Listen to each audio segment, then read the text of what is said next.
Ahoy, hoy, friends, and welcome to the Salon. Get excited. Tonight we are talking about another great two-part episode from Deep Space Nine.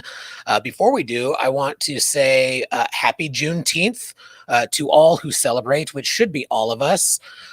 Everyone should celebrate the end of slavery in America. For those unaware or recently aware, because it only became a federal holiday just a few years ago during the Biden administration, Juneteenth celebrates the official and final end of slavery in America. The Emancipation Proclamation didn't just fix everything the way we probably learn in school with some of the whitewashing in our education of our history, but it took a while, and it took the military going through saying, hey, this is happening. You gotta free them. So happy Juneteenth. Thank you for joining us tonight, talking about Way of the Warrior, the Worfining of Deep Space Nine. We're going to get into it with our crew, so let's beam them in, starting with Trevor, my co-host. How are you, Trevor? They say I'm delightful. We shall see. They say, many people are saying, many people are saying. The word on the street. The word on the street is Krista's coming in. Krista, how are you? I too am delightful. Indeed. Nobody says it. I tell myself that. They should say it more. Telling themselves they're delightful. It's Will. How are you? Good. Hello, everybody. How are we doing? Doing well. Speaking of well, here's Joanne. How you do? I am well. Excellent. And back from the abyss, it's Ken. Welcome back, Ken. How you do? Thanks. Great to be back, and I'm wonderful. Thank you. Lovely. Just playing musical chairs Delightful. here with the panel. Yeah. Everybody get excited. As mentioned, we are talking about Way of the Warrior. Initially a TV movie to kick off Deep Space Nine Season 4, and now broken into 2 episodes as it re-airs in rerun on Pluto, on Paramount Plus. Or no, actually, I think Paramount Plus has it as one. Either way, we're talking about it tonight, so get excited. And before we do, we are, of course, as always, because we must fumble through this section as I do. Before we talk about this episode, we're going to set an intention. Here we go. This is obvious, but don't forget to set an intention when you light it, or you're just going to be wasting the wax. Indeed, we must. Thanks, guys. To set an intention tonight, I thought it would be fun if we went around the room and changed the plot of these 2 episodes, or this one TV movie, or whatever the fuck this is. We're going to change the plot of Way of the Warrior.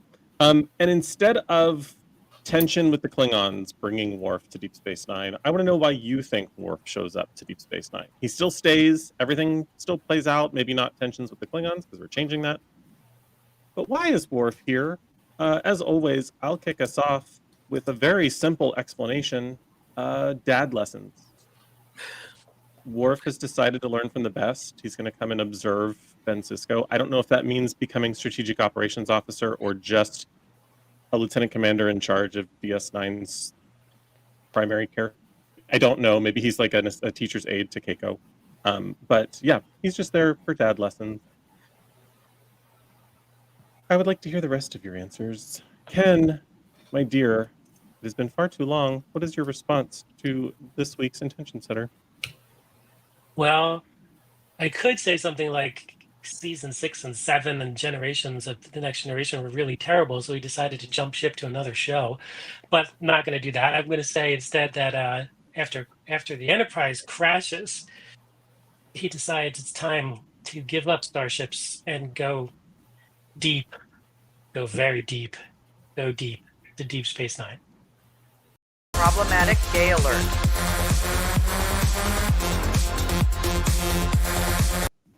I assume you meant it a certain way. Yes, I did. I don't even want to know. I'm just comfortable with it being vague and mysterious. Speaking of just like me. And speaking Krista. of vague and mysterious, Krista. Speaking of vague and mysterious. Oh, is it my turn? You're specific and not at all mysterious. It's quite clear. I would have changed it. I think Worf should be there as a Section 31 agent. He's just saying that he was at a ashram for mental discombobulation, but really he's a Not to get technical. Section 31 operative, sort of placed in there by other operatives. That, or he just didn't have any appropriate answers because Alexander's of an age where he can say, the fuck, where were you? I'm sorry, whom did you say? He didn't.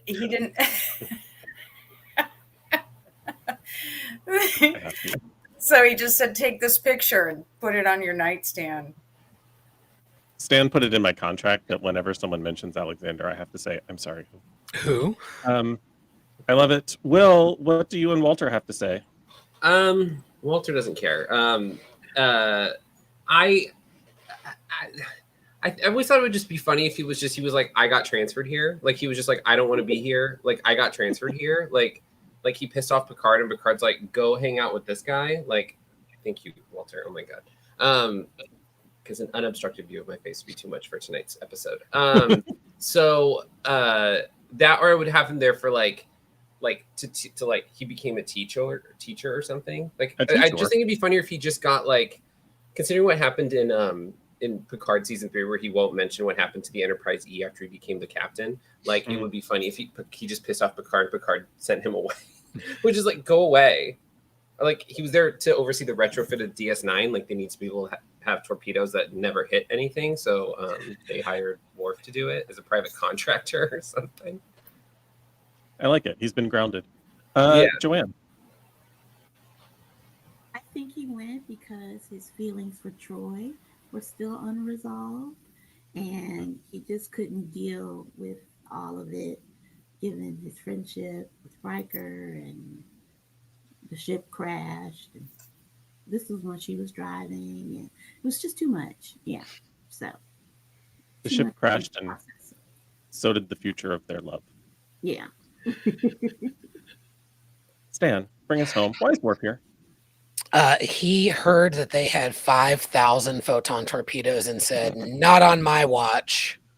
We're going to shoot 4,000 of those every direction but where they need to go. He threw them out like confetti.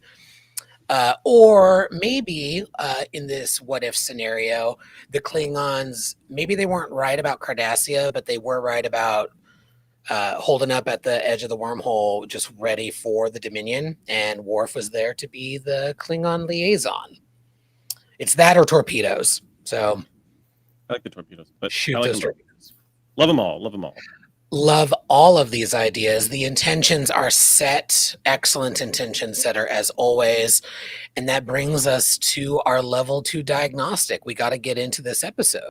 Calibration is locked and normal. Diagnostic underway. So I'll kick this off with my top thoughts. I am a known Worf hater, but I love these episodes. Despite the Worfining, we do get great character moments for practically everybody, including some humorous moments with the holosuite, like with Kira. We get some development with Ben and Cassidy's relationship. And, you know, it switches things up with the Klingons, and even under the threat of the Dominion, really sort of slow rolls this season-long and series-long arc of what's going on with the Founders and the upcoming Dominion War. And, you know, it also just happens to give us one of the coolest battles in all of Star Trek. So I can't wait to get into it. Joanne, what are your top thoughts on these episodes? These are actually some of my favorite episodes. I love anything Klingon. I love just the whole culture and world building around them, even though they can be weird sometimes, but I'm still into it. So that's always exciting for me. Even though Worf struggles with me.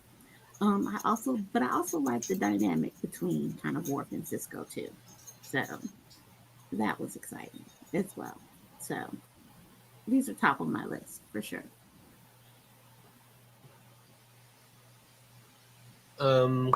Yeah. I think these episodes are one maybe two episodes. I think they're really good. I think it's the last time I think the Klingons actually feel dangerous. Like they're like we get a lot of the stuff in the future. There's constantly like, oh, war with the Klingons, something has happened. Like, you know, there's all of this constant idea that the Klingons are like they're an ally, but they could easily be a terrifying adversary. And this is like the like in the run of TNG where I think they kind of got really neutered and kind of became bumbling and a little one note. I think this episode's really good in terms of making them dangerous again. Like it feels like there's so much going on with the Empire and instability that this is like, you know, not like we're experiencing anything similar where a failing country decides to get involved in a war that has nothing to do with them. I think it's a great allegory, and I think it's a great use of the Klingons and a good excuse to bring Worf in. So, Krista?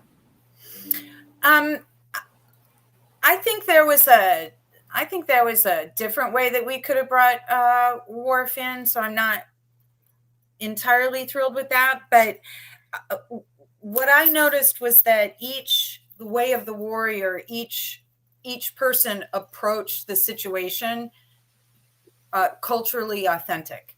So the way their culture approaches war, each character approached the same way. So you've got Cardassians kind of playing both sides of the fence. You've got rabid Klingons. You have Cisco and Starfleet kind of holding back, trying to figure out what was going on. I think that probably my favorite part was the reveal of all the birds of prey after they got permission to just empty one ship onto and then it was like, you know, these are my 300,000 friends. I liked that. And I really liked the fight scene because it involved everybody in a physical altercation. And it didn't leave anybody out, and it didn't make anybody look like they were just sort of a wimp. So those are top thoughts.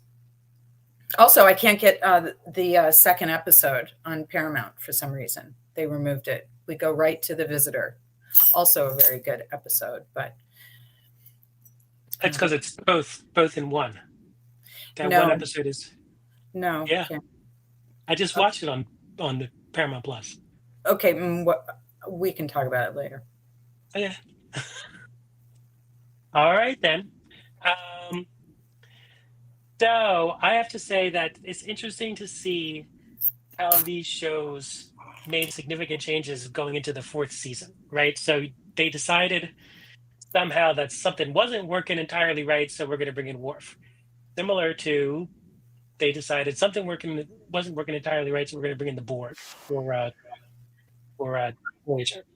So I think that I think it's a good episode for what it is. I think it's a very different Worf coming in, and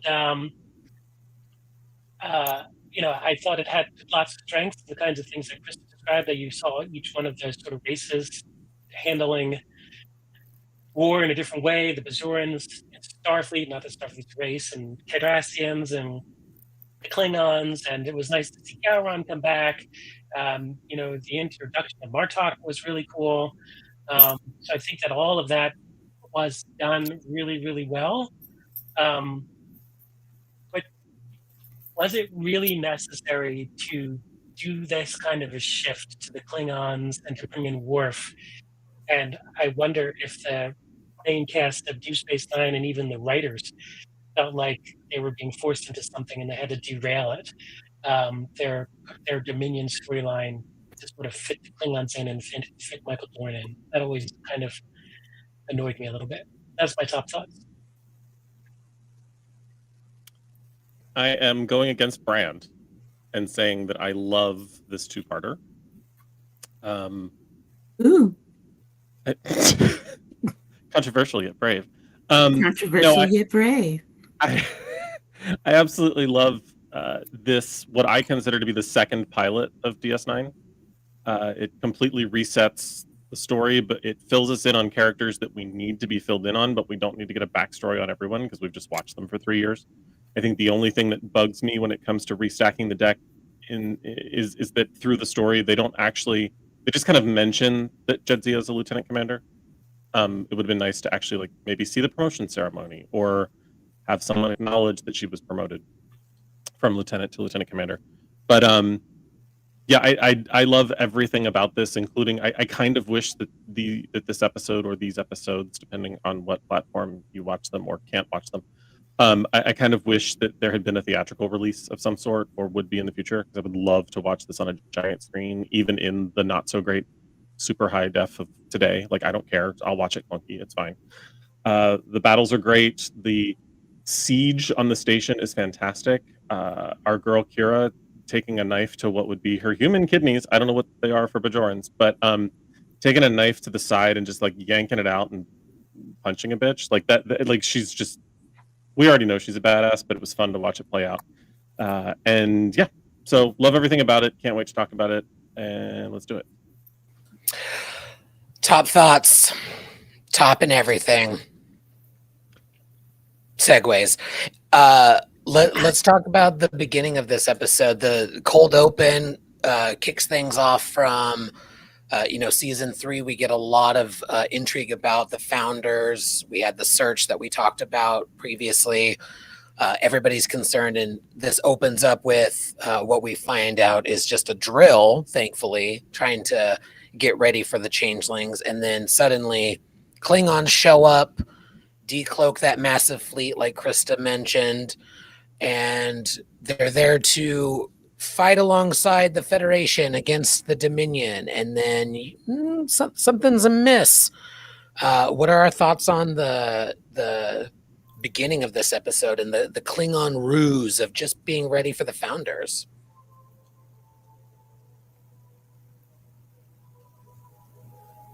I'll go. I one of the things I love about it is that the Klingons just being like, surprise, we're all here, is so not Klingon. Like the idea that they show up with their whole fleet cloaked and they're just like, don't tell anyone, but just invite one of your friends and then they'll let all their friends know. It's like the most like, it reminds me of the episode of The Cosby Show where Theo wanted to throw a party when his parents were out of town and like he only invited 4 friends, but like 200 people showed up. It's the exact same thing. It's just Klingons, and it's Star Trek, and I love everything about it. Even though I love the ridiculousness of it. So I'll put that there. And it's the introduction of Martok, which is great. Ken, you were going to say something? Yeah, I think that I agree with Trev. It's but they make a point of it where Quark is talking about the decibel levels at the bar, and it's so quiet, and these Klingons are up to something, and what's going on, and why are they so quiet? I do think that the Khitomer Accords sort of unraveled pretty quickly. That was some pretty big decisions being made, but you did see that through the episode that there had to be some really big decisions, especially on Sisko's part, to risk that. It was fun. It was fun to see the Klingons, and some of those Klingons, nice having hot Klingons. That's what I got to say. Walking around Quark's bar, it's good having some hot Klingons in there. Yeah. Yeah. So, yeah. It was also good to see. Could have used some boob windows on some of those men. I don't think the boob windows need to be strictly a lady's fashion choice.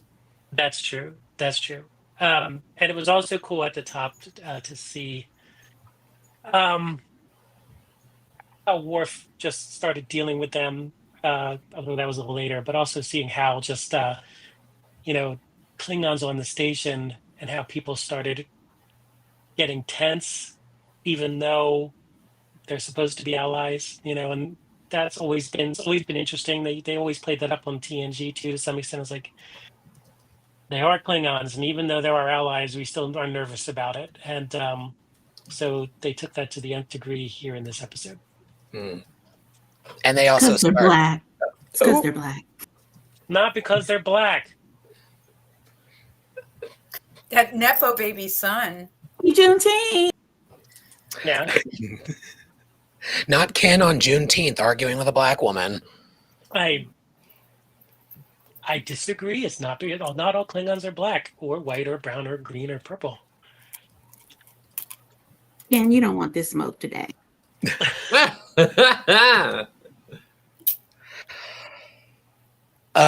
Krista mentioned the Nepo baby son, who we will never hear from again. So I presume he died fighting Cardassians. That's a little bit of headcanon, I guess.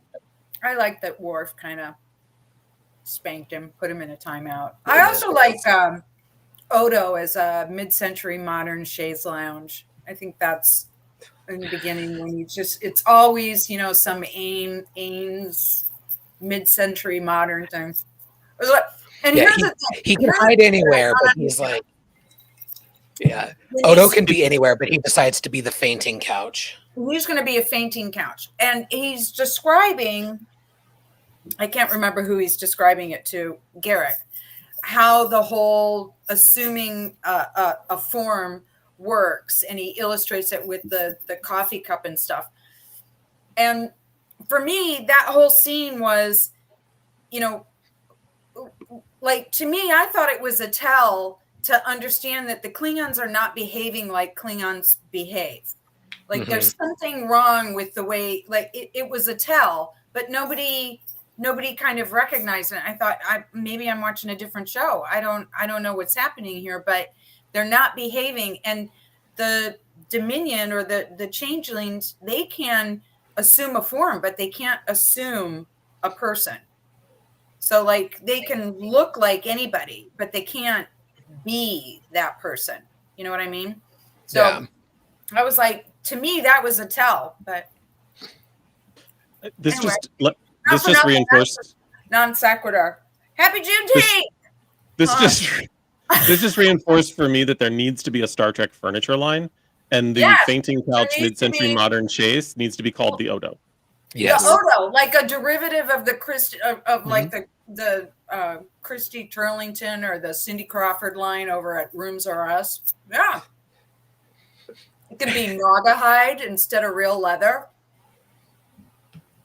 Cheers, Krista. Look good, right? Cheers. It's changeling furniture. It just needs to look good. It doesn't need to be authentically.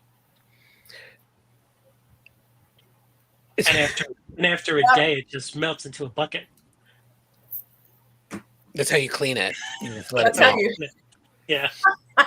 Well, I think the Klingons came in hot because of Cardassian. And like that's very Klingon to be like, these bitches just messed everything up and kind of tipped our hand and they're unstable. So we're going to go, come in hot and just kind of show them who's boss, sort of. And like clearly the Federation, y'all are not going to do anything. We're the ones who like to fight. So, we're just going to come in. Y'all should be grateful, right? But so then on that level, I think it was... No, go ahead. No, I was just saying, so on that level, I think they were in character, but then they just, you're right, they went wild, right? Yeah, but they immediately committed a hate crime by attacking Garrick. Like the rabid altruism. It's like they can't coexist. You can't, it doesn't work that way. You can't just be rabid and then say, I'm doing it for the greater good. Oh, wait. Weren't there just some protests? Never mind. Totally fucking wrong there. Yeah. So they attack Garrick. Garrick's not going to press charges because he got off some really good insults. And you know that he did. You know that wasn't just bluster. Wasn't it the best that he thought that those were actually like more dangerous than knife cuts? Like those were long lasting? I love it. Garrick. Hey, I always tell people I don't believe in leaving physical scars. I leave psychological ones. Psychological scars. Those will last forever. You can get that scar off, but guess what? I can confirm Will leaves many psychological scars wherever he be. Truly.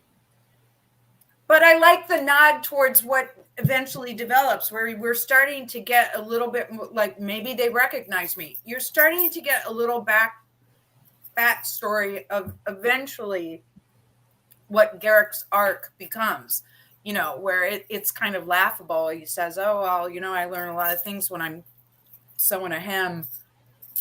He's not an atelier. He's a spy. He knows what he's doing. And in this two-parter, they hit a lot of notes that eventually become the storylines. But sometimes I felt like it was like you're hitting too many all at once. Like you're. Speaking of, I was going to say before we move on to the Worfining, we also get a lovely scene between Ben and Cassidy. They've given each other some gifts, and we see the development of their relationship.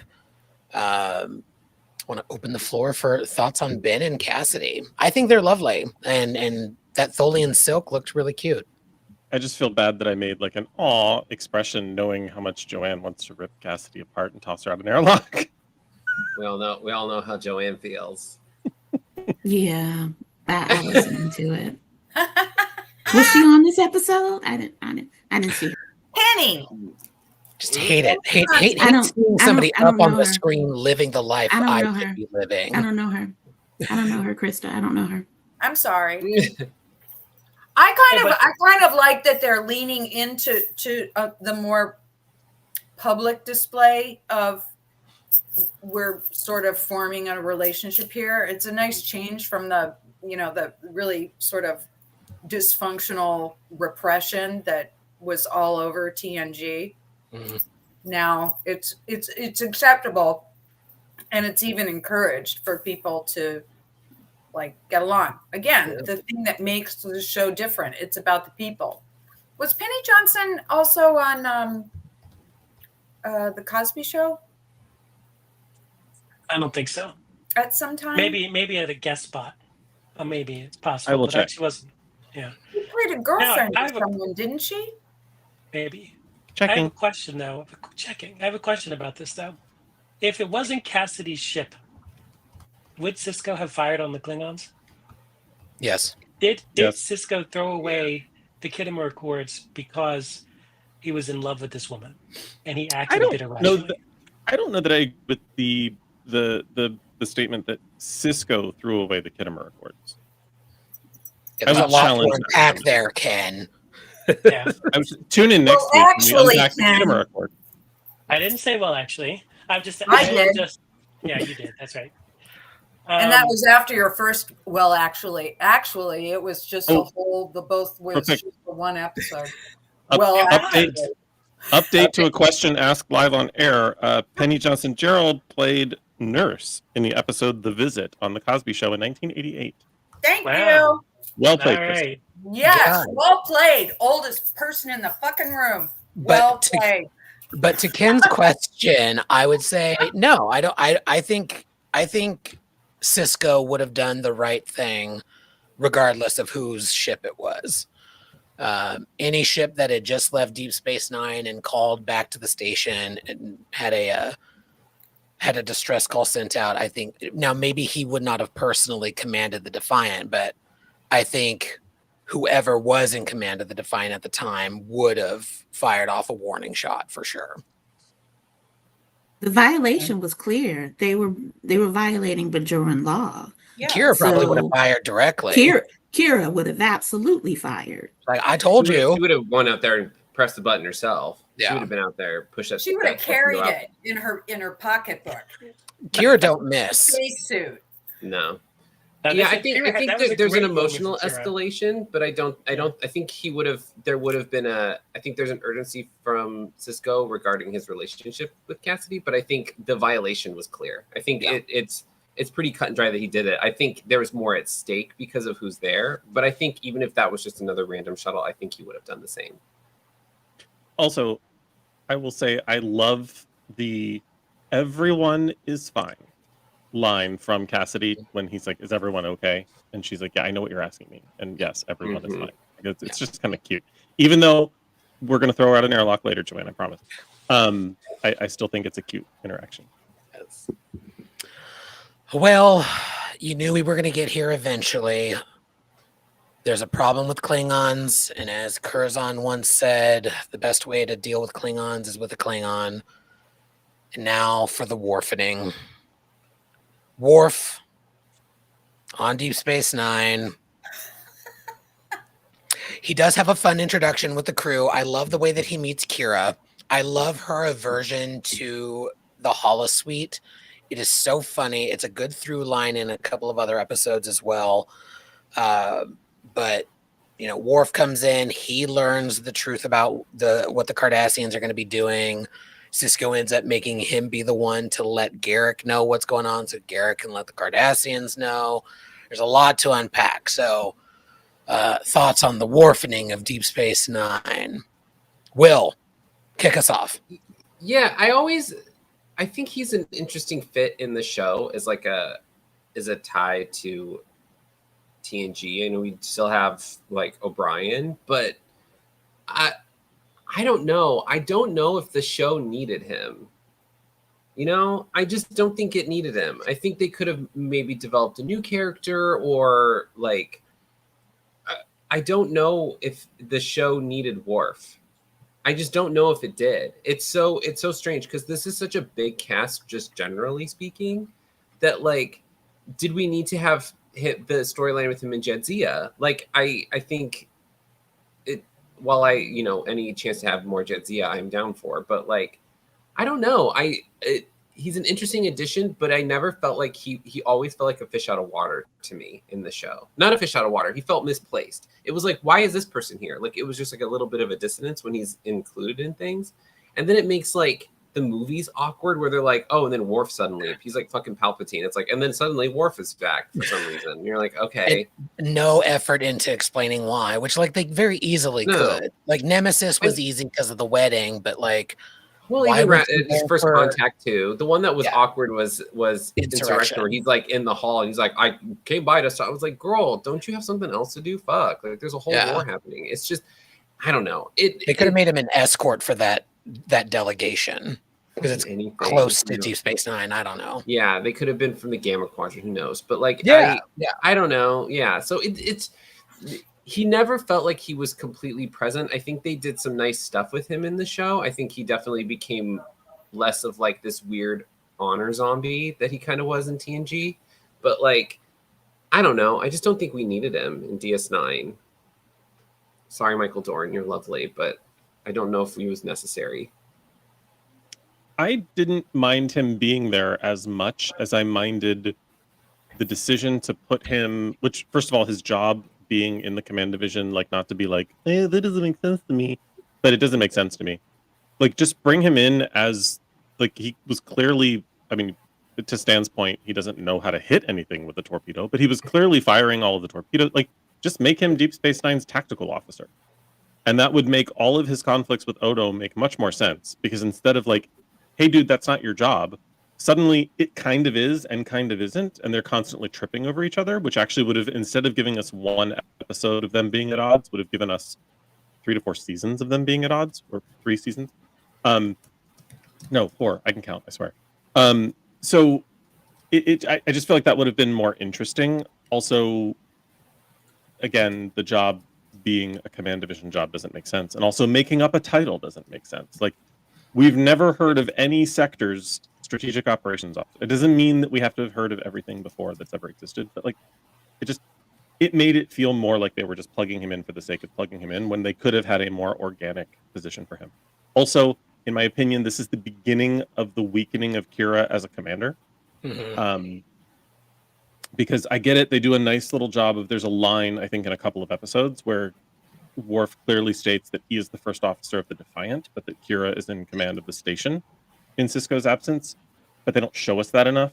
And even that's not always true. Like, she's in command of the Defiant plenty of times. It's not always true, and also, I think it's true until it, or it's not true until it is. Like, they basically do like a weird course correct in like the end of season 4, beginning of season 5. But also giving Sisko a mentee that is in the command division and is a Starfleet officer and who is his XO on Defiant just kind of pushes her out of the way. It doesn't story-wise. She gets plenty, like, she's not removed as a character. Her arc is still fantastic. She's still very much the co-lead of the series, in my opinion. But it just I don't like the pushing aside of her as a leader for the sake of welcoming in Worf's career change. Like it feels odd.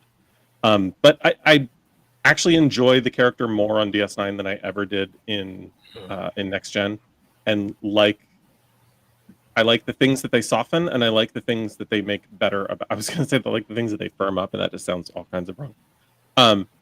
Or does it? I mean, I like those too. Not gonna lie. I've said it before. Michael Dorn can get it. Problematic gay alert.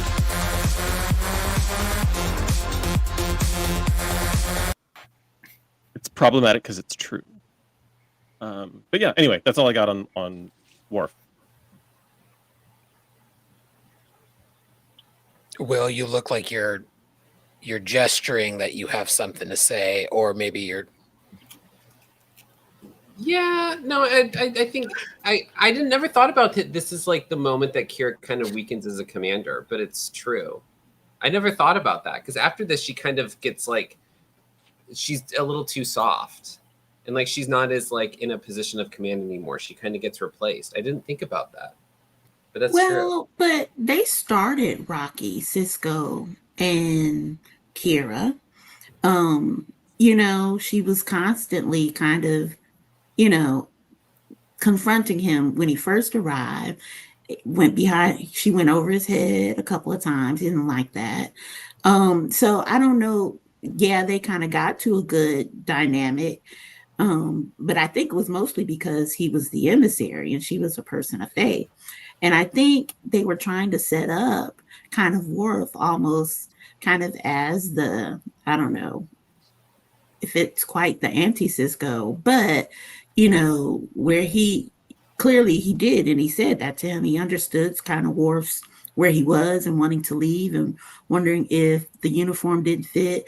But then you also Worf's coming straight from, the monastery and thought he would be a cleric, and here Cisco is an actual religious figure, but a reluctant one. And Worf, being the one kind of immersed in his faith and finding kind of strength and guidance in that, but, not being the people person, not being the commander. And kind of like O'Brien said at the end, you're in a great place. You're about to learn from the best. So I think they really wanted to be some kind of balance for the both of them. It didn't play out that way, but I think that's what this episode felt like to me, was them trying to establish a connection, a dynamic between sort of the other side of Cisco and the other side of Worf. Yeah. Well, it's interesting because what we're talking about here is you have the long-term characters, right? So now you have this guy coming in. He's obviously a star of the Next Generation in the movies and of generations. And so the risk was that he was going to sort of overshadow the stars of Deep Space Nine. And to your point, John, I think it's a good argument that bringing Worf in allows you to see different shades of these longer standing characters on the show. So does Worf allow Cisco to play different parts of Cisco, because now you've got this whole sort of other side of it where it very much reflects what we saw in Emissary, where he was like, I'm out of here. I don't want to be in Starfleet. And so now you see that all play out where you really see that scene play out where he has that conversation with Worf. And so that's almost a bookend. And you do set up this mentoring dynamic, which I think has the chance of strengthening the Cisco character because Worf's there. I agree with you. I think this does create a challenge for the Kira character, and I haven't looked, but I'm wondering if there was any reservations from any of these actors when they brought in Michael Dorn. I wonder if Memo Visitor had any thing saying, why are you bringing in this Next Generation guy? Are you saying that we're not strong enough as our own ensemble? I mean, it had to have repercussions with the acting team, I would think. Yeah. So, do we know that? I haven't looked in a long time. Was there? Yeah, evidence she's been of that? she's been pretty vocal about it in interviews and admitting that she was wrong, but stating at the time that as an actor, particularly in the 90s, having someone join your show to bring up the ratings is instantly a threat. And Mhm. given that there was a potential overlap of their job function within the story, there was a threat. And given that she was a woman, felt threatened by a man coming in to take the job, sort of a thing. Like there were all sorts of things that made sense that she was anxious, but like she admits freely that like, yeah, it was actor ego that got in the way. It doesn't appear to have ever damaged Nana and Michael's relationship, but concern.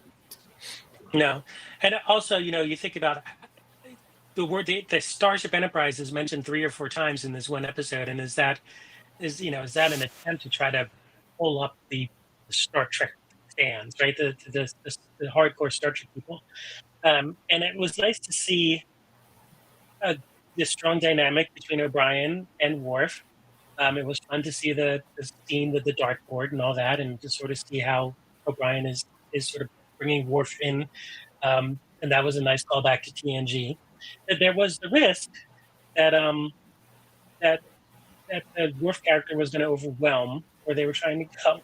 I think what we ended up seeing was that they didn't know what to do with Worf. To Will's point, they didn't know what to do with Worf. I think there were many episodes after this. It was very strong in this episode, but I think that there were consecutive episodes going through this season where he practically wasn't there, and they didn't know what to do with him. So it's just They let him direct. Yeah. Like, we don't know what to do with the character. You can direct this episode. Did you say erect? Oh, you said erect. I was like, both. Let him be erect. Oh, no. I was like, when did let that? him? Let his. That's in the other. That's in the other show, Deep Space 9 Inches. That's in the other. Yeah. The other one. Sorry. That's a bonus episode for the episode. Patreon. That's a boner. Yeah. Yeah. That's a boner episode for the Patreon. Yes. Yeah. I hadn't considered the impact on Kira, only because I think y'all are right that it sets up a mentor-mentee relationship between Sisko and Worf, one that just didn't need to exist with Kira. Like, from the jump, Kira fully formed. She is second in command. She knows what she's doing. Like, you just don't have the need of that kind of relationship with her. But on the command front of like who makes what decisions, that overlap could have gotten much more dicey than even what they showed. So I hadn't considered that before, because we still get a lot of really great Kira stuff moving forward. Also, to sort of step on my own comment, like the mentor-mentee relationship, you're right, wasn't necessary between Kira and Sisko, but rather than comparing those relationships, Kira to Sisko versus Worf to Sisko, if we just look at the characters of Worf and Kira's not interested in her career. Yeah. Kira's not interested in serving Starfleet, serving the galaxy. Kira's interested in Bajor. Yep. And is an officer in the Bajoran militia, and has one. She says it in the the first episode after the pilot. My loyalties are to Bajor, and is very clear about that, and is consistent with that throughout the series, which is why, watching it as an adult, I felt better about the whole. She wore a uniform for the last couple episodes. She wore a Starfleet uniform for the last couple episodes of season 7, but then in the finale switched back to her colonel's uniform, because it wasn't about like every teenager who wanted everyone to be in Starfleet. This character has always and consistently been about one thing and one thing only, and that is the freedom of the Bajoran Republic. And for that, there didn't need to be a mentor-mentee. So giving that relationship to Sisko and Worf was actually good for both of them. Like, it may not have been necessary, but it actually did develop both of them. And it gave some of the changes that we've talked about with Worf a reason to exist. The Worf maturing as an officer is because of Ben Sisko. Yes. And I'm done correcting myself. Thank you. Yeah, I would actually push back on that, because I think having a mentor-mentee relationship with Sisko and Worf, I think, is at some point kind of unnecessary. And I think the relationship between Cisco and Kira should be more of a center point to the rest of this. Like, what would have happened if Kira was made the liaison to the Klingon Empire? Like, what would that have happened? Like, that's another reason for Cisco to like help Kira with this, the idea of diplomacy, because she's a freedom fighter. She's not a diplomat, you know? So how is she going to deal with that? And like that kind of dynamic, I think their relationship not being mentor-mentee, but being two people who are learning from each other and are growing together, I think is more important than like a mentor-mentee situation, because there's other people that Cisco could be doing that to. I think Cisco doing that with Nog is actually a far better example of that, and actually has more repercussions, because we see that in the prior episodes we talked about, and we see that later on, and then that transfers over into like Nog and O'Brien. So I think that I will say I love what they did with Worf. I think he becomes a much more likable character, and I think he becomes more of a well-rounded person in DS9. But I think that his introduction into the series is kind of unnecessary for kind of what they use his character for.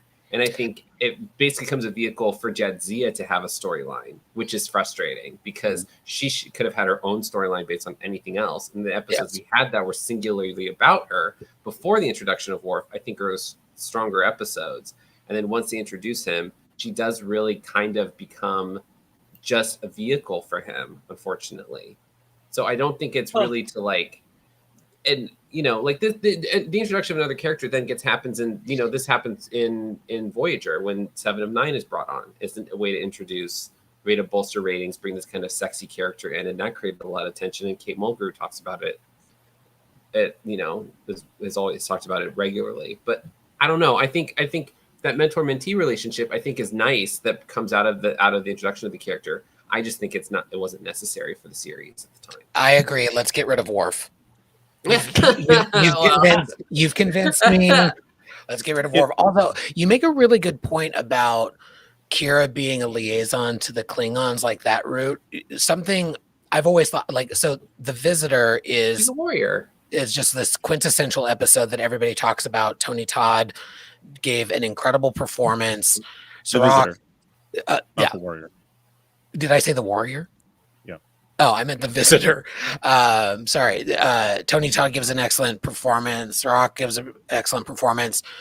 I was always intrigued by that episode about, you know, Starfleet leaves, the Klingons take over the station, but Kira would have stayed as the Bajoran liaison to the Klingons, now in charge of that station and protecting the Alpha Quadrant. Like, what a fascinating series of episodes that could have been. Like, we say this a lot with certain chunks of episodes in 2025, that could have been a season of streaming television.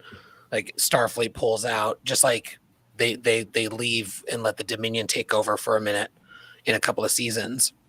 That would have been really interesting to see.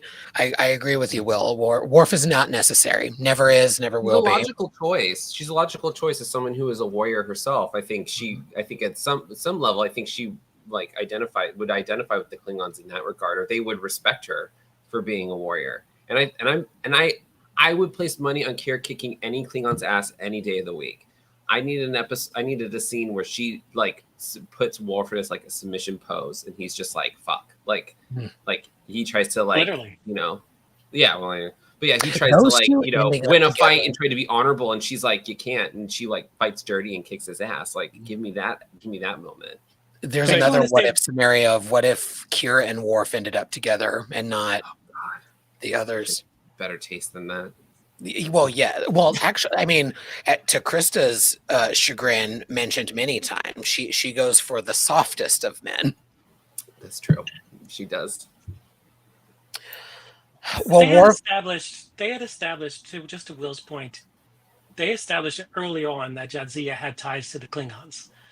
And the ability to carry that through, and you see that in this episode where Jadzia, you know, used to be Curzon Dax, and that whole thing, that was really a strong thing for Dax. And I think that the idea that they had Worf on, obviously the romance thing came along later, but I think that this was another opportunity to say, okay, we've established this history with the Dax character, with the Klingon Empire and honor and all that, and so now we're going to play this out. And they had a great scene on the Hollow Suite with the fight.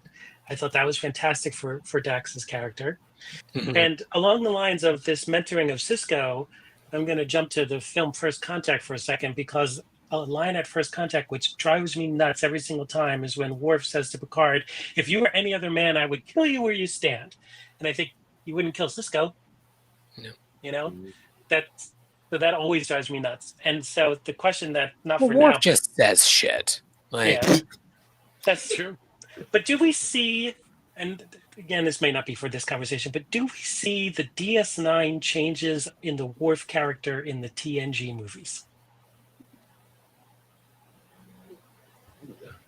He doesn't do anything in the TNG movies. I don't think we he's see enough funnier of in him. Insurrection. We're He's funny in intended to see Insurrection.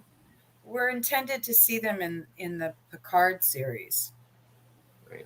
I think Yes, that's true. If you see a flow through, it would be the third season of Picard, where he's, kind of a weird Zen master. and that seed was planted in Way of the Warrior, his time at Boreth. Yeah. But yeah, let's cut out that interesting bit about him at the end.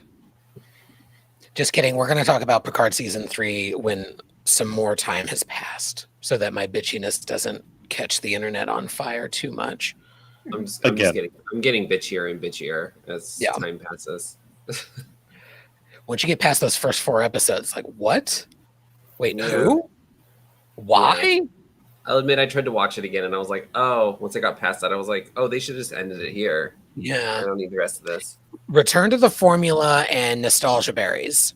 That is where the chatter came. But we'll talk about that another time. Let's talk about another choice that happened. In Way of the Warrior, Galron shows up and gives Worf a choice. Join me in fucking up the Cardassians. And Worf says no. And Galron gets super petty, super quick. It's like, if you don't come fire some torpedoes in the wrong direction with me, I'm going to pull your land. I'm going to kick your brother off the High Council. Lots of They high were acting. boyfriends. Do you think he was like, I can't believe you're doing this to me? Were they boyfriends? I think so. Galron's petty. He was like, I think I let they you were a do little that gay thing. for each other. This thing for me. Ooh. His long distance boyfriend wouldn't come visit. Joanne's know. pissed. Joanne's out. She's like, absolutely not. But see, isn't that kind of the quintessential difference between Kira and Worf?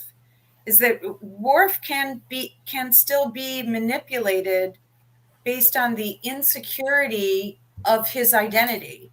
Who is he? Is he Klingon? Is he Starfleet? Is he Starfleet Klingon? Is he whatever? Kira was Bajoran first, last, and always. She didn't have that undercurrent of kind of like self-loathing for not choosing for herself where her loyalties were going to lie. And Worf continues to carry that same theme into this introduction into a new series where he's thoroughly manipulatable by poking at the ancestry. Who are you? The disloyalty of being a Starfleet officer instead of working with the Klingon High Council and all of that. So, but it didn't work, right? I mean, it tried. It didn't work, but the point I'm making is that it could have gone either way. Like, nobody's going to do that nobody's going to walk up to Kira and say, we're going to blah, blah, blah, because she's just going to kick him in the nuts and walk, like, fucking bring it.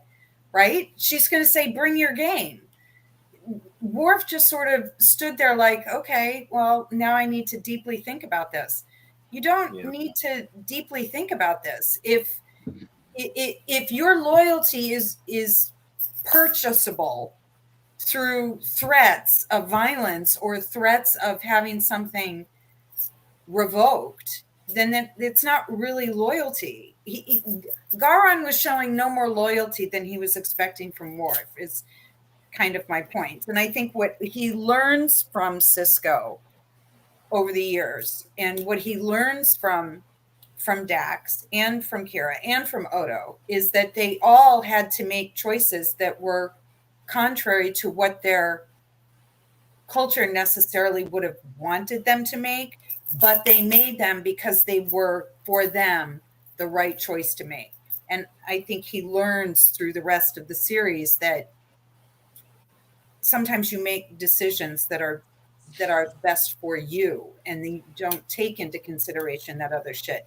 That's why he gets involved with Jadzia. That's why, you know. Well, it's an interesting point, Krista, because if you think about the TNG characters versus the DS9 characters, Right. arguably the DS9 characters are much more fleshed out than the TNG characters ever were.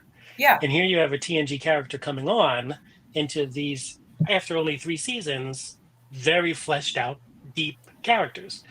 And so this forces Worf to become the transition from a TNG lighter character to a DS9 deeper character.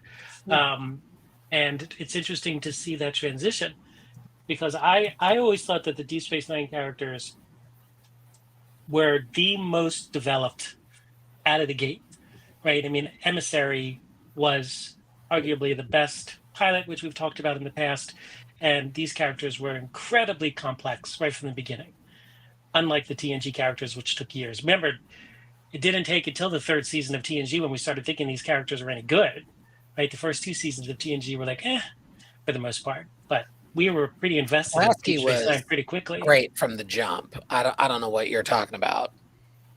Plasky Cheerleader Troy. Yeah. From the jump. Krista always makes a good point, but she makes something very interesting, that Worf's loyalties are always in question. Like he at times has to choose between the Klingon Empire and the Federation, even though like you weren't raised Klingon, like you weren't raised on Kronos, you were not raised in the Empire. So why are you constantly like, he's at times like left, like resigned. He's like done things that were specific, like done things for Klingons over his own crew. Like, and Kira really makes a point where like, you always know where her loyalties are, and his are kind of always in question. That is so interesting. I never thought about that, because he does at times side with the Empire in times where he should probably side with the fucking Federation. Like he's done things where like in TNG, what was it? The Redemption, wasn't it? Redemption where where he basically got court-martialed and fired. They were like, you got to go. They're like, we can't trust you. He left, but it was like because he couldn't reconcile. It's so interesting because for some like a character who was like the most Klingon any Klingon has ever Klingoned ever in the history of Klingons, he was raised by this like really delightful Russian family. It's like, what the fuck? Like he ate borscht. Like what the fuck? This guy should not be like this. It's so, he always is frustrating because he's like kind of the idea of like he is every Klingon kind of, but like actual Klingons don't behave the way he does, and they're the ones that are doing this other stuff, and it's like he's the one who's so tied to these ideals, but the rest of them kind of aren't, in my opinion. I see everyone has I upset the group, but everyone has thoughts. I find his loyalty questionable, and for Kira, who was a freedom fighter, her loyalty is always with Bajor. You never question where her thought comes from. It is to Bajor and it is to the prophets. You can trace every decision she makes back in DS9, with probably some few exceptions, to those two things. And I can see how there would be interesting tension between the two of them. She doesn't know where his loyalties are. She can't pin him down. Well, I think I'm going to do something weird. I'm going to do something very weird. Note the date and time in the log. I'm going to defend Worf. What the? Because I disagree slightly about his loyalty being in question. I think his loyalty is torn between like we're talking about Kira and Bajor and the prophets. That's her belief system at play is kind of what we're talking about. And I think it's actually the same with Worf. The push and pull between the Klingon Empire and the Federation, what's at core there is his belief system and his honor system. And yes, he does have a romanticized view of the Klingon Empire that ends up being wrong. in some interesting ways. I also agree, or not agree. I know Trevor has said this before. His sort of, it feels a little disrespectful towards his adoptive parents, the way that he acts towards them at times. But I will throw back into the ether. Not that anybody has forgotten this, but I think I know I'm in a bunch of different places, but I feel like with Worf, what we didn't get to explore with his being with adoptive human parents, being not just with humans, but like this wasn't a dynamic that they were going to explore in the 90s, but like he had white parents.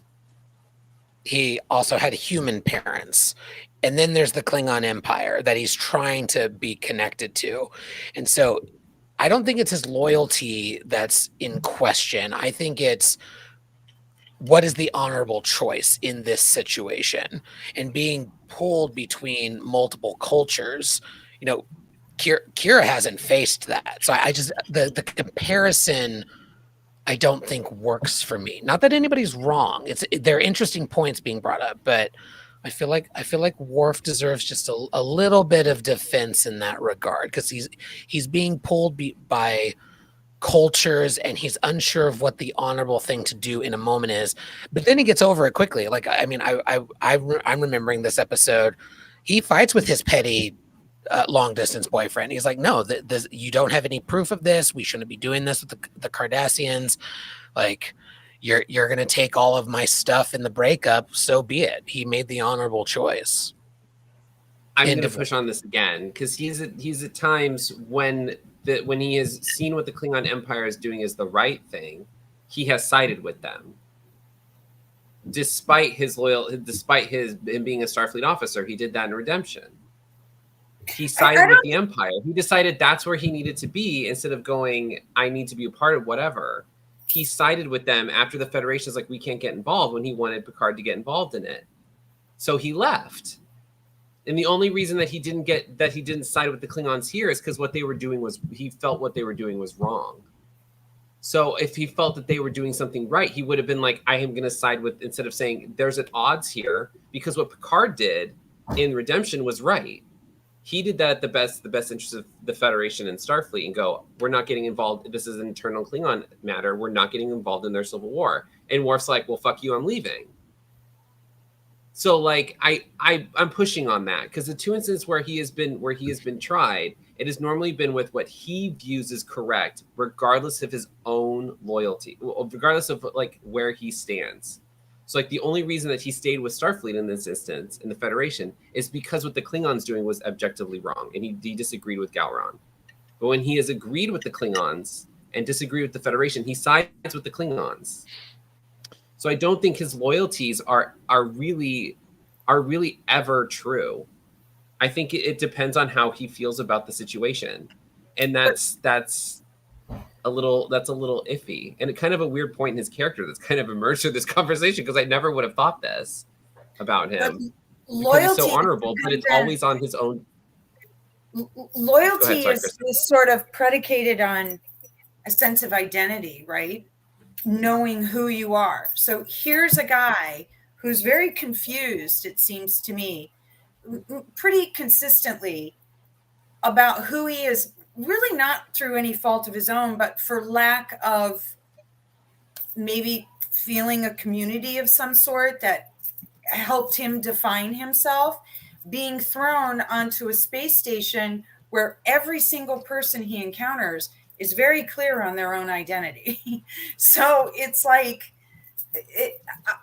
I don't necessarily, I think he comes by it honestly, his fluctuating loyalties. I think he comes by it honestly.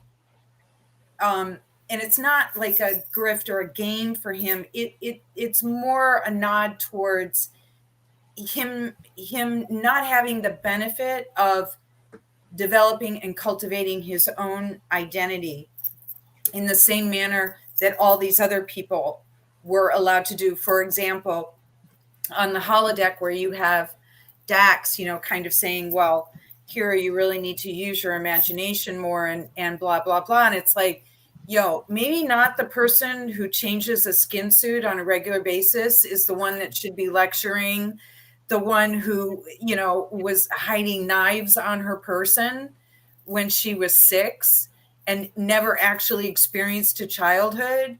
It's maybe not that person to like try to understand why Kira doesn't have, why it's not safe for her to let go and just be an imaginative, you know, fairy girl in medieval time being kissed by Lancelot. It's not, she's not, that's not her gig. That's not I loved her line reading too. It wasn't at all bitchy. It was just, yeah, I would imagine the Cardassians would leave my home. Like it was very earnest and like heartbreaking. Like she wasn't at all trying to push back on the idea. But we never get that for Worf. Yeah. We never get that conversation with anyone that I can remember, and I could be totally wrong. Ken, correct me, but we never get that moment with Worf where Worf says, yes, my parents loved me, but I didn't feel a connection to them. I always, you know, this is a guy who always wants for something more instead of the thing that he has. The case in point is the mother of his child. Case in point, his child. Case in point, Troy. Case in point, he wants things that that extend from him, and not the things that he actually has. But he has the skills to cultivate it. I think I figured out this riddle, because I think that Worf's, yes, everything that everyone has said is true and accurate. But I think that Worf's loyalties are not to the Federation or the Klingon Empire. I think Worf's loyalties are to his sense of honor. And if it is the honorable thing to do to side with one versus the other, that's the choice that he makes. Bitch, that's what I said. But here you have to be more articulate than me saying it. But I said it smarter. I don't think you did, but okay. I don't think you did, but okay. Wait, you don't think I said it? No, I don't think that's what Stan said. I did. I was saying he was torn between cultures, but he wasn't torn between what he thought was the honorable choice, or at least that's what I thought I said. Girl. I'm retroactively trying to take credit for a point that I tried to make and failed, apparently. Good night, Lady Jenny. Oh, good night, Lady Jenny. And thanks. She hasn't been here in a while. Yay, we're glad you were here. The one thing that I wish that we saw in Worf's history, and we had 7 seasons to get it on TNG, and we had 4 to get it on DS9, was some kind of reconciling of his feelings about having been adopted. Was he constantly ingratiating himself upon the Empire because, though false, he felt like the Empire abandoned him? Was he oddly attached to Starfleet because he was grateful for these people basically saving his life? Like, were any of his feelings miscalibrated because they were all seen through the eyes of a 3-year-old? Like, because it feels like his feelings about all of those things were false. It's just we never got it articulated. Rather than him being in love with Deanna, I would rather have seen him in a couple of sessions with Deanna, trying to unpack some of that shit. Because I think he's far more complicated than they allowed him to be on screen. And that's the end of my rant for Worf. Didn't we? I thought maybe, Trevor, we saw a little bit of that in Family with the conversation with him and his mom and his dad. He always it came off a little more that he was embarrassed of them because they were kind of this big gregarious people. Like it was more like they were embarrassing, and less than it being like that he couldn't explain that he was adopted. I don't think we ever. I don't remember a time where we got a moment where he was like he reconciled with being adopted. I mean, that could just also be like the 24th century too, where we don't this isn't such a thing. And in that episode too, his mother to say that she made a real effort to like instill a lot of Klingon culture into their home, like food and things like that. So cooking and there was and things. So I think episode, there is that. So maybe there was they popped up a couple times. His family. Yeah. And then I may be wrong, I probably am, but wasn't there a scene? What about the scene in the bonding where Troy says to Worf, "Go ahead, say it," to the kid? I can't remember, but I know that was a pretty powerful scene. I don't remember. I have to go back and look at that scene. The one with Jeremy Astor. Yeah, I think the Where, go ahead and say it though was more powerful between Wesley and Picard than it was between like Wes saying, "Yeah, I blamed you for my yeah, father's you're death." right. Was You're probably right. more. Yeah. Yeah. Yeah. Okay. Where are we on this episode? Right. We have We had more emotional exploration into West. This is great. I love this. Like Worf. So that brings us to every minute. fucking series. Well, That I've brings said us this. to minute 18 of The Way of the Warrior. Where are Yeah. we? No, I've said this before. For a character that doesn't always have a ton of depth, particularly in TNG, there's a lot more here, like y'all have said. The character of Worf is utilized to add a lot of depth in the franchise. I think this conversation is a really good example of that, or really good evidence of that. But yeah, we need to rescue some people. So the Klingons run off and they start their attack. And this is an interesting moment for, as I was rewatching this, I was like, this is one of those moments where had Twitter existed, people would have been like, wait, why is Cisco having, like, why do they have to get on one ship and meet Cisco somewhere? And why don't they just warp all the way to Deep Space Nine? Like this is something all Trek gets wrong, is like the mechanics around warp and like just no, like the science doesn't science. Like a ship at warp could be intercepted, yes, in theory, but like how would they know that the Tutapa Council was on this one ship? Like whatever. So there's a mini battle, and then there's a bigger battle. Worf misses with the phasers and the Defiant immediately, but then destroys a bird of prey. So we get Cisco ordering the rescue of the Tutapa Council, and then the final battle. So let's talk about that. I think this battle is really good. It is kind of silly because there's just torpedoes flying everywhere. I think it's more of a show and less. It's so crazy. Like it's so crazy how many how much fucking shit they're doing. I think it's more of a show of strength and less of a like we're here to destroy people. Because I think later on in the series, when there's been more battles at DS9 and they've had to like use their weapons, it's been a little more accurate. I'm inserting some headcanon here because it's ridiculous. There's times where they're firing a torpedo and it's literally into space. And it's like, okay, cool. That's fun. That's a good use of resources. But yeah, I mean, God, just get Worf off a tactical. Damn, he can't shoot anything. But that's a funny, like, ongoing thing that I wish would like. There's always like that joke about O'Brien, like that sad O'Brien meme. It would be funny to have like a Worf can't shoot anything meme. Would be great. I don't know. Like the Stormtroopers. Yeah. But yeah, it's just sad. But anyway. And I should know this too, and I'm kicking myself that I don't. But was this was all practical effects, or are we at CGI at this point? I think it's still practical. I think it's still practical. I think there is some CGI, but I think most of it's still practical at this point. Yeah. Yeah, which is amazing. Mm-hmm. Yeah, they put a lot of money into this episode. But again, in defense of Worf, which I can't believe I'm Stan, you and I are defending Worf. I don't know what's happening right now. That's insane. Now, what is that supposed to mean?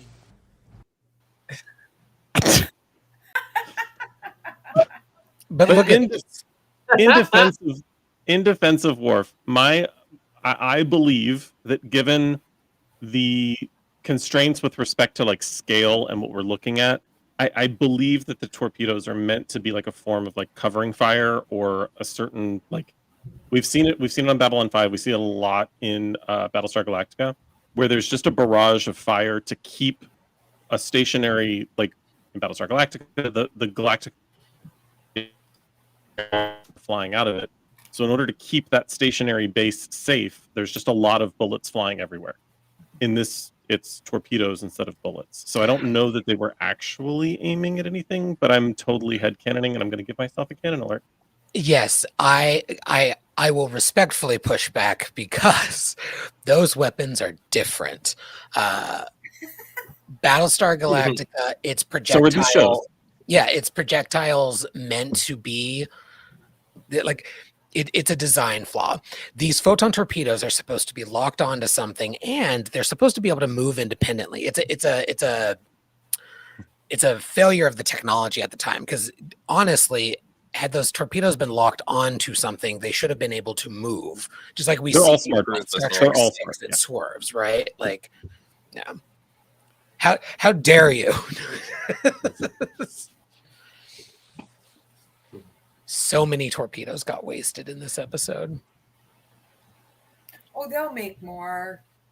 Yeah, just like If they just Doritos. replicate them. It's scarcity More. society. So many torpedoes I died. like that they didn't continue the trend of Worf being bested in a physical altercation on the horseshoe. Like there was kung fu fighting. Yeah, he kicked happening, ass.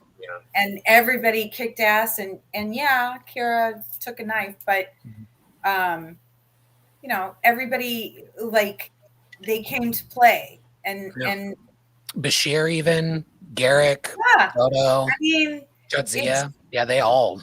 I did have one problem with Kira taking the knife, though. As much as I say it showed what a badass she is, like her saying it's not as bad as it looks. Like, how the fuck do you know?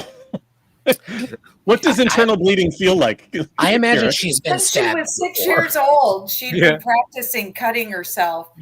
That's what that she used to properly imagine. evaluate injuries in the field. Yeah. She's a medic now.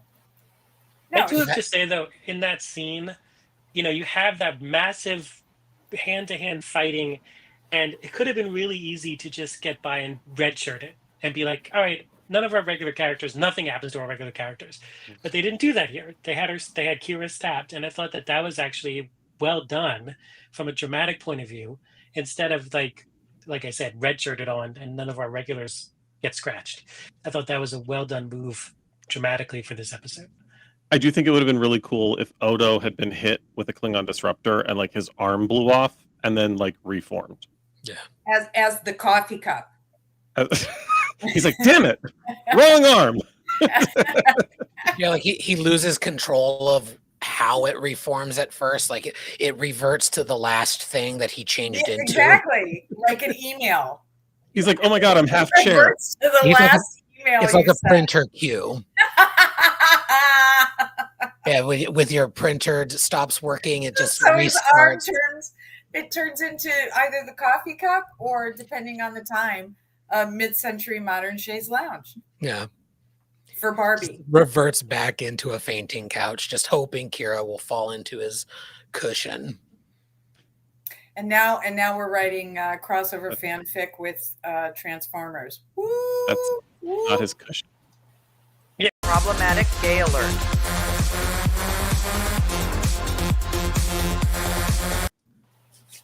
Well, friends, we've covered the bulk of this episode, but there is, of course, one thing we need to do. We need to add a little spice to this episode. We need to make it ho. I did fall asleep reading a particularly erotic chapter in my grandmother's journal. I can't even with that. So I want to hear from folks. So funny. My grandmother's journal. How could we make Automatic this? pressure alert.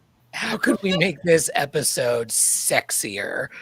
And I will kick things off and say, I think we could make it ho by Kira deciding, you know what, I am going to get into the spirit of things. And then she just takes it a little too far on the holosuite and just has a threesome with those Trill massage therapists. I thought they had. Well, now they have. Krista, let's go to you. How would you make it ho? I really can't. Other than reading Beverly's grandmother's journal, I can't. Worf brought it with him. Yeah, I can't. But make it. Yeah, I can't. I can't. I think maybe if O'Brien and Bashir had maybe one of them had been injured, and then they held hands, and then it led to feelings. All right. Will, how about you? How would you make it Ho? Yeah, so I would have a moment where Bashir's in the bathroom, and then like Worf comes in, uses the urinal next to him, and then Bashir like looks at Worf's cock, and then he goes, "Oh, nice," and he's like, "Mine's bigger." And then Garrick comes in, and then Worf looks at Garrick, and Garrick has the biggest cock. End of scene. Yeah. And then Odo comes in, and his cock turns into a mid-century modern Shays. Shays loud. Problematic gay alert.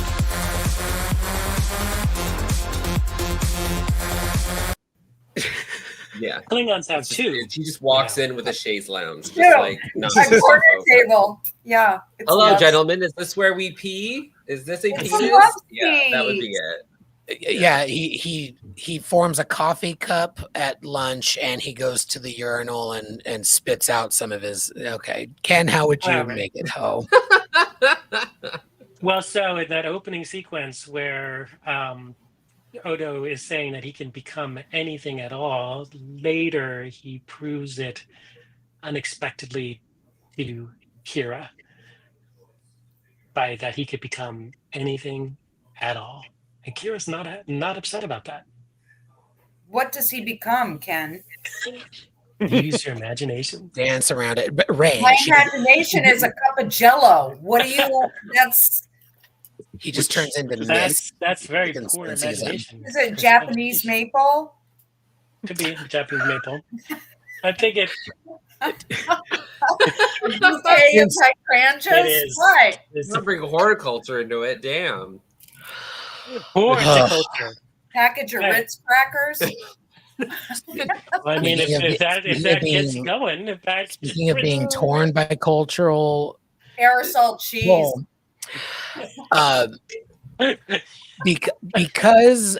because Trevor has the last bit before we truly close, I want to go to him, and then we'll let Joanne close out the Make It Ho section. So, Trevor, how would you make it Ho? I feel like Garrick and Ducat just needed to fuck. Yes. Oh yeah. Enough with the witty repartee. Just do They'd it. flip. I think they would flip. Just do it. Just kiss. Yeah. Doesn't even matter. I don't care who's on I top. think Garrick is a blouse. He is a femme top. Like Yeah. Garrick is a blouse, and no, femme top blouse all the way. No idea. Joanne, please close out this section. Please make it Ho. Well, that was my when Garrick went to see Ducat. He's like, who'd ever thought we'd be side by side? And he's like, but I know you want it. And he licked him right in the spoon.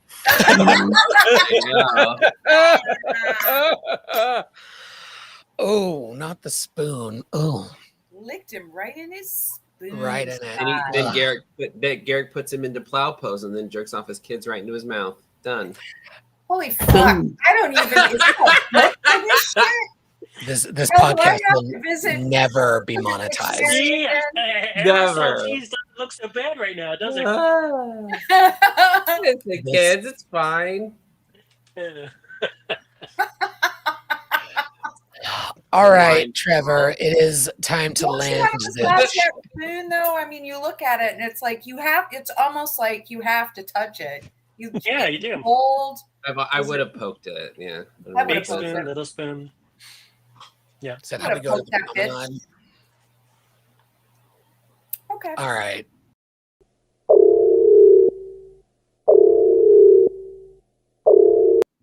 Trevor, land this ship. Give us the scorecard, please. Somehow there were only 4 problematic gay alerts, though I feel like half. Anyway, there were 2 Ken dad jokes, but he delivered only one of them. I delivered the other one via text to Stan earlier. It was pretty bad. It was about fans. You'll find out more at STLV. There was one defuck, and there was one canon alert. I gave 500 bonus points to Krista for founding her very special line of future furniture right here live on the Salon. I gave 69,000 bonus points to Joel in the comments for clocking Klingon kink. I gave 1 million bonus points to Will for the entire gang, because that's never happened. I gave 900 Wait, you gotta for say that daring again. to take on the entire gang, because that's never happened for you. You've never done such a thing. 900 bonus points to Ken for being the first to remember that Klingons have two. 1 bonus point to Stan for defending Worf. And last but not least, 9,000 bonus points to Joanne for warming us all up to the Worfining with wisdom and whimsy.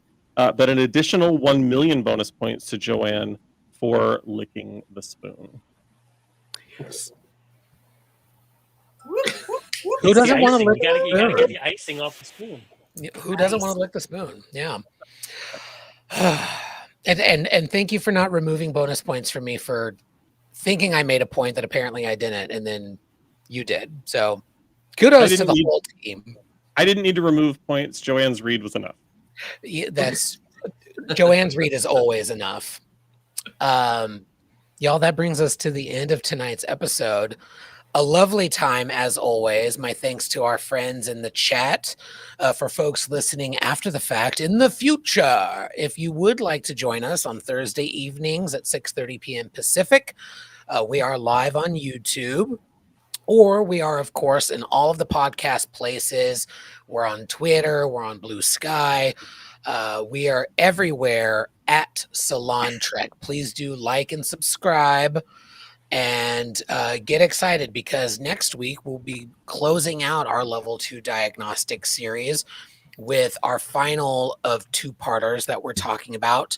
We will be discussing Improbable Cause and The Die is Cast, the 2-parter that sort of sets up another piece of the Dominion War domino. So get excited for that.